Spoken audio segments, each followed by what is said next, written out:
예, 여러분 안녕하십니까? 서울 아산병원 영상의학과 신경중재팀 이덕희 교수입니다. 흡연, 그러면 이게 혈관 건강에 좋지 않다는 것 두말할 필요가 없겠죠. 하물며 뇌졸중이나 뇌동맥류 등 뇌혈관 질환을 가지고 계시다면 더더군다나 말씀을 할 필요가 없겠죠. 이미 많은 분들이 건강을 위해서 금연도 시도해 보셨고 또 진단받은 분들 같은 경우에는 만시지탄 하시면서 금연을 결심하시게 될 겁니다. 그러나 안타깝게도 그 결심은 작심삼일로 끝나는 경우가 허다합니다. 그래서 오늘은 이런 금연의 필요성은 절실하게 느끼시면서도 여러 차례 실패하신 분들을 위해서 성공적인 금연의 방법에 대해서 조언을 해주실 저희 서울 아산병원 금연클리닉 가정의학과 조홍준 교수님을 모셔봤습니다. 네, 안녕하십니까. 조홍준입니다. 단연간 이제 담배를 끊는 것을 도와주는 일을 해왔고 지금도 하고 있습니다. 어려움이 있으시면 저한테 말씀을 하시면 제가 100%는 못 끊어드리더라도 많은 분들에게 도움을 드릴 수 있을 거로 생각을 하고 있습니다. 말씀이 굉장히 그 자신감, 하실 수 있다는 자신감이 뿜뿜 이렇게 쏟아져 나오는 그런 소개해 주셨고요. 그래서 선생님, 저기 금연 클리닉 실제 운영하시다 보면 여러 유형의 그런 실패담을 많이 목격을 하시게 되죠. 그렇죠. 그러니까 실제로는 금연을 시도하면요, 성공하는 사람보다 실패하는 사람이 훨씬 많습니다.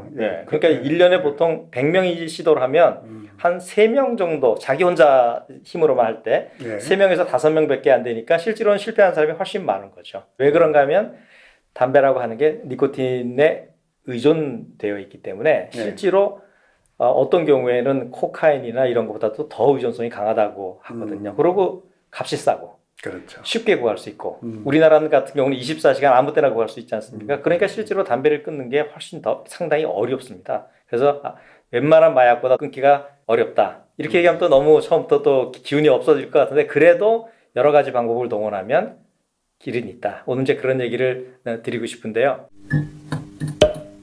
신경과에 이제 뇌졸중으로 입원한 분들한테 이제 입원 금연 서비스를 제공을 하거든요. 그런데 심장병이나 호흡기 질환으로 입원한 사람들보다도 뇌졸중으로 입원한 사람들의 금연율이 훨씬 높습니다. 뇌졸중을 아마 겪어보신 분들은 아시겠지만 실제로 굉장한 공포를 느끼지 않습니까? 마비가 온다거나 감각이 이상하거나 입이 돌아간다거나 그렇기 때문에 훨씬 더 많이 끊는데도 불구하고 실제로 통계를 보면 입원한 사람들의 50에서 60%는 다시 담배를 피워요. 그러니까 못 끊는 거죠. 그러니까 우리 생각에는 아니 그걸 왜 못 끊어? 그럴 것 같고 가족들도 이해를 못할 가능성이 있지만 실제로 현실은 그렇습니다. 그래서 아주 간단한 문제는 아니다. 이렇게 말씀을 드릴 수 있겠습니다. 그래서 이런 그 끊어야 된다는 그런 필요성도 절실하게 느끼시고 그러는데 특히 제가 보기에는 뇌혈관 질환, 뇌졸중 앓으신 분들은 정말 끊으셔야 되잖아요. 그죠? 그렇습니다. 의학적인 근거를 조금 말씀해 주시겠습니까? 그렇습니다. 이제 우리가 이렇게 생각하시면 돼요. 뇌졸중을 앓지 않은 분하고 뇌졸중을 앓은 분하고는 완전히 질적으로 다르다고 생각하셔야 돼요. 왜냐하면 혈관이 이미 한번 막혔지 않습니까? 그렇죠. 그러면은 실제로 담배 한 개비를 피우거나 또는 남들이 피우는 담배에 노출되는 것만으로도 심장 다시 뇌졸중 발작이 올 수 있는 겁니다. 그러니까 간접흡연 말씀하시는 거죠? 그렇습니다. 그거는 이미 상당히 잘 알려져 있습니다. 간접흡연 자체가 중풍의 중요한 원인이라고 하는 것들이 잘 알려져 있거든요. 그렇죠. 그래서 실제 연구를 해보니까 뇌졸중으로 앓은 환자가 담배를 계속 피우면은 재발 확률이 70% 높아집니다. 우리가 재발 안 하려고 시술도 하고 약도 먹고 굉장히 많은 약들 먹지 않습니까? 그런 약을 먹는 효과와 담배를 피우는 게 다 똑같습니다. 그러니까 저는 그렇게 얘기하는데 담배를 피우면서 약을 먹는 거는 밑빠진 독에 물 붓는 거다. 그러니까 일단 담배를 먼저 끊고 약을 먹거나 시술을 해야 그래야지 재발을 방지하는 효과가 있는 거죠. 그래서 실제로 뇌졸중 환자가 담배를 계속 피우면 사망할 확률이 43%가 증가합니다. 근데 담배를 끊으면 역시도 재발률이 또 상당히 많이 감소해요. 한 절반 정도가 줄어들거든요. 그러니까 실제로는 이게 뇌졸중 환자에 있어서는 이미 한번 앓으신 분, 특히 이런 분들한테서는 금연은 해도 되고 안 해도 되는 게 아니고 반드시 해야 되고 완전히 한 개비도 안 됩니다.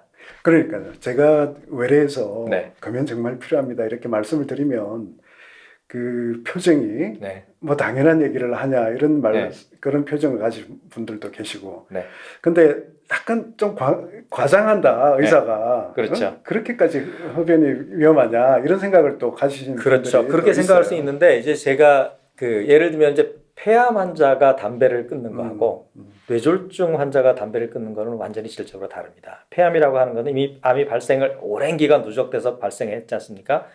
근데 뇌졸중 환자는 혈관이 이제 막히거나 이제 터지지 않습니까? 근데 이거는 왜 다른가 하면 담배를 끊으면 금방 상당히 빠른 시간 내에 좋아지고요. 회복되고 담배를 피우면은 바로 그 순간 그냥 갑자기 막혀버리는 거죠.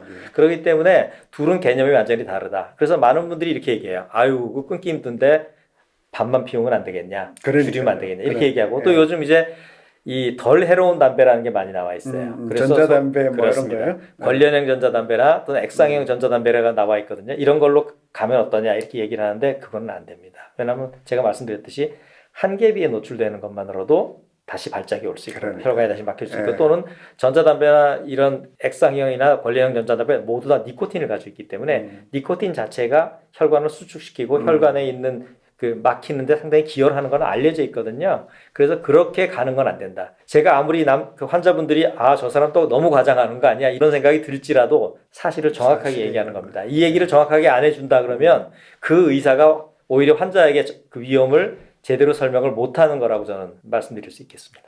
그래서 어쨌든 한계피도 안 된다. 검연을 하려면 확실하게 해야 된다. 그렇습니다. 이런 특히 뇌졸중을 한번 앓은 분들 또는 심장 질환을 한번 앓은 분들에서는 더욱더 그렇다. 예. 그래서 검연은 절대적으로 필요하다. 정말 필요하다. 이 말씀 이제 그렇습니다. 예, 우리가 부정할 수 없다는 걸 알았고요. 근데 이제 검연을 해야 되는데 네. 뭐 주변에 다 끊겠다고 이제 공포를 하고 네. 그런데 어느 날 담배를 물고 있으면 그리고 누가 또 거기에 대해서 한마디를 하면 정말 부끄러워지거든요. 그렇죠. 제 자신에 대한 어떤 자괴감 같은 거, 이거 실패 때문에 오는 자괴감. 그래서 이런 경우에 다른 사람들이 저 사람 자기 의지가 박약한 사람 아니야? 이렇게 손가락질 할 것 같은 그런 느낌? 그럴 수도 있죠. 근데 이제 사실은 그 아까 제가 처음에도 말씀을 드렸습니다만 담배는 니코틴의 중독이고 니코틴 중독은 생각보다 개인이 극복하는데 쉽지는 않습니다. 극복 못한다는 건 아니기 때문에 그래서 그거를 의지가 없다. 박약해서 그렇다. 그리고 개인한테 책임을 물을 필요는 없다고 생각을 합니다. 약간의 면죄부를 이제 주셨는데 의지 박약 너무 부끄러워할 필요 없다. 예. 실패하더라도 다시 그럼요. 시도하는 것이 중요하다. 이제 이런 말씀으로 이해됩니다. 혹시 그런데 중독 유전자 같은 거가 이렇게 영향을 주거나 그러지는 않나요? 없어요. 그런 게 없어요. 네, 누구나 다 약간의 이런 건 있죠. 뭐 니코틴이 분해를 빨리 해서 니코틴 뭐 약을 줄 때 조금 효과가 떨어진다 이런 연구는 있거든요. 그렇지만 어떤 사람이 뭐 유전적인 소인은 없습니다. 다 후천적입니다. 네. 그러면 또 변명의 여지는 또 없어지는데요? 그렇죠. 나는 뭐 원래 먹구나 이런 사람은 없어요. 그러니까요. 근데 실제 그 검연을 쉽게 하시는 분이 있습니다. 있으세요? 예. 근데 또 힘들어하시는 분, 한번 좀 비교를 한번. 사실은 아주 사람마다 편차가 굉장히 많긴 합니다. 근데 일반적으로 우리가 되게 상식적으로 알고 있는 건 똑같이요. 담배를 많이 피우는 사람이 끊기가 어렵습니다. 왜냐하면 담배를 끊었을 때 금단 증상이 생기거든요. 두 번째는 니코틴 의존이 높은 사람들, 니코틴 의존도를 제일 쉽게 평가하는 방법이 하나 있는데요. 언제 아침에 일어나서 언제 담배 피우는지를 보면 됩니다. 아침에 일어나서 피웠냐? 예, 왜냐하면 밤 사이에 니코틴 농도가 떨어지잖아요. 그러면 5분 이내에 피워요. 의존성이 높은 사람들은 일어나자마자 담배를 피워요. 그리고 괜찮은 사람들은 1시간 정도까지 참으면 이 사람은 의존성이 좀 떨어집니다. 그래서 일어나자마자 피우는 사람, 저는 어떤 사람도 만나면 자다가 금단 증상 때문에 일어나서 담배를 한두 대 피워야지만 자는 사람도 있습니다. 이런 사람들은 굉장히 의존성이 강한 거죠. 이런 분들은 끊을 때 상당히 어려움을 겪고 끊기가 좀 어렵습니다. 근데 이제 나는 스트레스 때문에 담배를 못 끊어 이런 분들 꽤 있어요. 또는 스트레스를 받는 게 담배보다 더 위험하다. 열받아서. 이거는요. 한마디로 해서 소리입니다. 제가 이제 그 앞에 이거 X는 못 하겠지만 말도 안 되는 얘기고요. 왜 스트레스를 받는다고 느끼냐면 담배를 한 대를 피고 한 2시간만 지나면 금단 증상이 생깁니다. 무슨 얘기인가? 금단이 생기면 짜증나고 불안하고 이런 증상이 생겨요. 그걸 대부분 스트레스라고 인식하고 담배를 한 대를 딱 피우면 그 금단 증상이 싹 없어져요. 그렇기 때문에 많은 분들이 이게 담배를 끊으니까 스트레스를 받고 담배를 피우니까 없어진다고 생각하지만 사실은 금단 증상이 해소됩니다. 해소되는 과정이기 때문에 그런 거고 연구를 어떻게 하냐면 담배를 끊는 사람과 계속 피우는 사람은 스트레스 수준을 계속 평가를 해보면 담배를 끊는 사람의 스트레스 수준이 낮습니다. 야, 그건 상당히 많은 연구가 돼 있어요. 그러니까 그렇군요. 그게 아니다. 그러니까 만약에 네가 스트레스 때문에 그렇다 그러면 그거를 그런 금단 증상을 없애기 위한 무슨 약물이나 이런 거를 사용하면 그거는 훨씬 좋아질 수 있습니다. 그래서 또 하나는 아무리 스트레스가 많아도 담배만큼 해로운 건 없습니다. 우리가 알고 있는 것 중에서 담배가 제일 해롭다고 생각해 보시면 됩니다. 제 주변에 아마 뭐 해마다 끊는 분들 계셨을 그렇죠. 많았었거든요. 매일 끊는 사람도 있습니다. 매일 네. 그래서 이 실제 성공 실패 그 비율이 얼마나 되고 또 실패했을 때 어떻게 대처하는 게 좋을까요?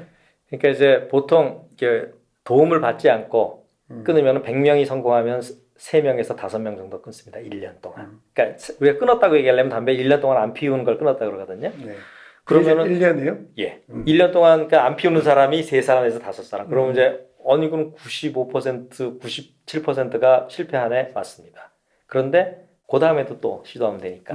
그러니까 쉽게 얘기하면 실패가 그냥 규칙이에요. 실패하는 게 일반적이에요. 그렇지만 그거는 이렇게 반복적으로 노력하면 된다는 거고요. 근데 전문가의 도움을 받거나 약을 사용하거나 그러면 금연율을 30%까지 높일 수도 있습니다. 그러니까 그거는 그 실제로 도움을 받으면 좀 도움이 되고요. 그 다음에 이제 그러면 실패하면 어떡하냐? 여러 번 시도하면 됩니다. 그래서 대개 한 번 시도해서 담배를 끊는 사람은 흔하지 않아요. 그래서 보통 평균 한 4번에서 5번 정도 시도해야 성공을 하는 경우가 많고요. 또 하나는 이렇게 생각하시면 돼요. 실패해서 좌절하실 필요는 없다고 생각하는 게 실패해서 만약에 3개월간 담배를 끊었다. 그러면 3개월간은 담배를 안 피웠기 때문에 건강에 도움이 된 거죠. 그렇게 생각하시면 돼요. 그러니까 실패를 해서 왜 실패했는지를 알면 요때 내가 이렇게 했으면 안 피울 수도 있었는데 이런 경험을 얻을 수 있기 때문에 저는 실패가 그렇게 나쁘다고 생각하지는 않습니다. 네. 실패에 너무 낙심하지 마라. 근데 그래도 안 되는 경우에 계속 뭐 실패와 또 다시 시도하는 거를 반복할 트라이얼 에러만 계속 반복할 수는 없잖아요. 그렇죠. 이럴 때 어떻게 하는 게 좋을까요? 그러니까 처음부터 나는 실패하고 싶지 않다 그럼 처음부터 도움을 받으시면 돼요. 근데 지금은 사실은 우리나라가 전 세계에서 이 금연 서비스는 굉장히 다양한 금연 서비스를 제공하는 나라 중에 하나입니다. 그리고 비용도 안 들어요. 복지부에서 또 다. 예, 그 다 건강보험에서 해주거나 이러기 때문에 여러분이 아마 잘 모르셔서 그렇지 실제로 요즘 같은 경우는 안 가도 되는 전화로 하는 상담 같은 경우도 워낙 있었어요. 코로나 이전부터. 그러니까 실제로 그런 것도 효과가 있다고 알려져 있거든요. 그러니까 실제로 많은 이런 전문가들이 제공하는 서비스를 이용하시면 어려움을 조금 덜 겪으면서 금연율을 높일 수 있는 방법들이 많이 있습니다. 이런 금연 전문가 분들이 굉장히 많이 계시고 네. 이제 조홍준 교수님 뭐 여기 앉아 계시지만 조 교수님 같은 분을 필요로 하는 사람은 어떤 사람들이고 어떻게 접근을 할 수 있을까요? 그러니까 이제 이런 거죠. 첫 번째는 그냥 여러 번 했는데 실패했다. 그런 분들은 도움을 받으면 돼요.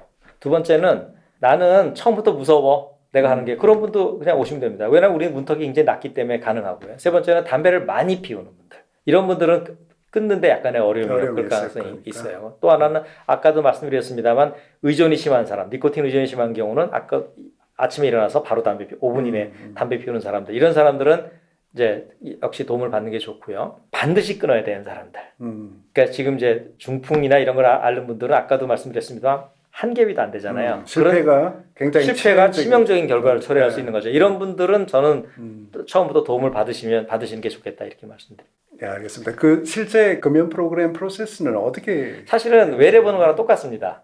그러니까 그 금연 클리닉 전화번호가 있거든요. 진료 예약을 하시면 뭐 저뿐만 아니라 가정의학과 의사들 여러 명이 있는데 뭐 저한테 오셔도 좋습니다. 그렇게 하면 와서 설문지하고 의사가 역시 얘기를 쭉 듣습니다. 그다음에 아까 오늘 말씀드렸던 내용들을 설명을 해드리고 필요한 경우에는 대부분은 약을 처방을 하죠. 금연 약물을 처방을 해서 그다음에 예를 들면은 저는 보통 약을 드리고 나서 한 2주 있다 방문을 하게 하고 이렇게 해서 보통 3개월 정도를 제가 봐드립니다.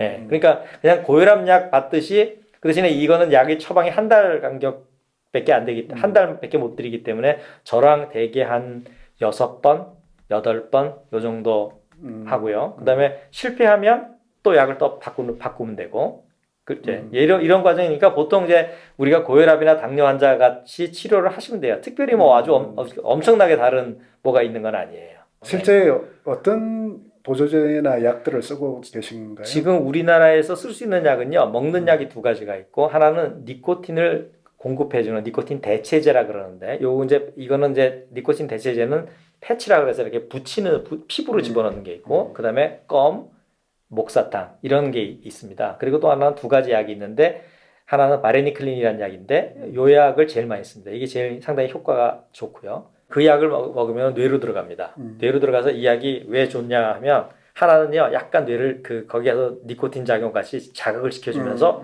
차단도 해요. 그러니까 약간 아주 절묘한 거죠. 자극을 살짝 시켜주면서 담배를 피웠을 때는 차단을 해서 담배 맛이 없어져요. 그러니까 어떤 느낌인가 하면 환자들 얘기가 담배를 피우는데 담배 맛이 없어.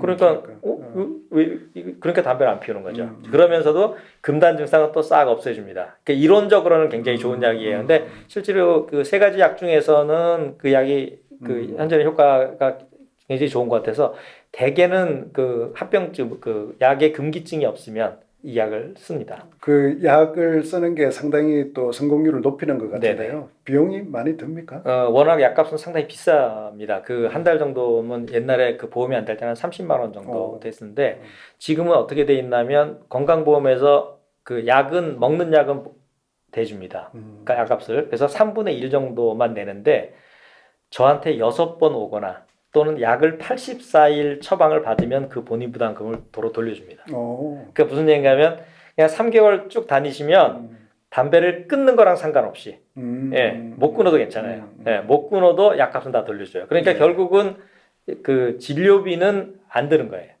그러니까 실제로 비용 부담은 없다고 보시면 됩니다. 네. 그래서 금연 클리닉의 문턱은 뭐 예, 경제적인 문턱은 많이 낮아졌는데 아직도 뭐가 문제인가 하면 심리적으로 내가 저거를 끊어야 되나 그리고 약을 먹어서까지 끊어 뭐 이런 분들이 있는데 옛날보다는 굉장히 이용자들이 많아졌습니다. 그리고 그거를 가지고 깜짝 놀라는 분들은 뭔가 하면 우선 약을 먹는다는 거를 이해를 못 하고 있다가 약을 먹으면서 쉽게 끊으면서 깜짝 놀라는 분들이 많습니다. 그래서 실제로는 이 금연 클리닉을 좀 이용을 하셔도 됩니다. 비용 부담은 하나도 없어요. 왜 비용 부담 없냐면 여러분이 쓴 그 담배 값에 세금이 다 있지 않습니까? 그 세금의 일부를 약값으로 여러분에게 돌려주는 겁니다.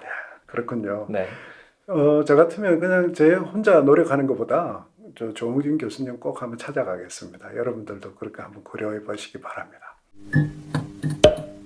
그리고 그런 분들도 계실 것 같아요. 네. 좀 확실하게 끊고 싶어가지고 네. 3개월 프로그램 너무 길다 이렇게 생각하는 네. 분도 있을 건데 네. 혹시 입원해가지고 아주 있습니다. 속성으로 이렇게 할 방법이 속성보다 있나요? 집중 프로그램이죠. 집중. 예, 그래서 네. 이제 금연 캠프라고 돼 있는데요. 전국에 17개 지역 금연 지원 센터라는 게 있어요. 요거는 검색을 해보시면 됩니다. 여기서 4박 5일간 입원을 하면 10만 원만 받습니다. 그 굉장히 비용 거의 안 되는 거죠. 예, 그래가지고 그 4박 5일 동안에 약물 투여하고 개인 상담, 집단 상담 이런 거에서 제가 듣기로 아마 금연율이 아마 70% 이렇게 나옵니다. 그러니까 굉장히 집중적으로 하는. 그 대신에 입원을 해야 되는 문제가 있는 거죠. 이제 그런 프로그램이 또 있습니다. 근데 난 너무 바빠가지고 네. 병원 올 시간이 없다 또 이런 네, 분들도 그런 분들도 계시죠? 있습니다. 그래서 그런 분들한테는 딱 맞는 게 뭔가 하면 금연 상담 전화가 있어요. 그래서 1544-9030 금연 성공입니다.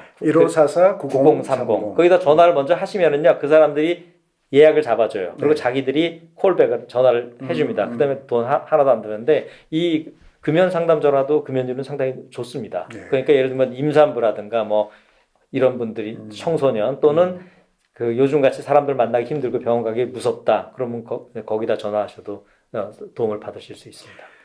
말씀을 들어보니까 이게 담배 끊겠다는 의지만 있으면 끊을 수 있는 그런 환경이 되어 있군요. 지금 우리나라가. 그렇습니다. 예, 우리나라가 금연 지원 프로그램은 제일 잘 되어 있습니다. 네. 그래서 오늘 말씀을 나누다 보니까 저도 또 재밌는 그런 부분들도 많아가지고 질문을 많이 드린 것 같은데요.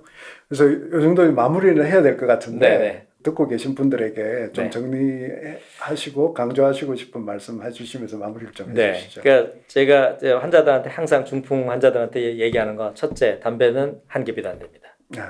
남이 담배를 피우는 실내에 들어가시면 안 됩니다.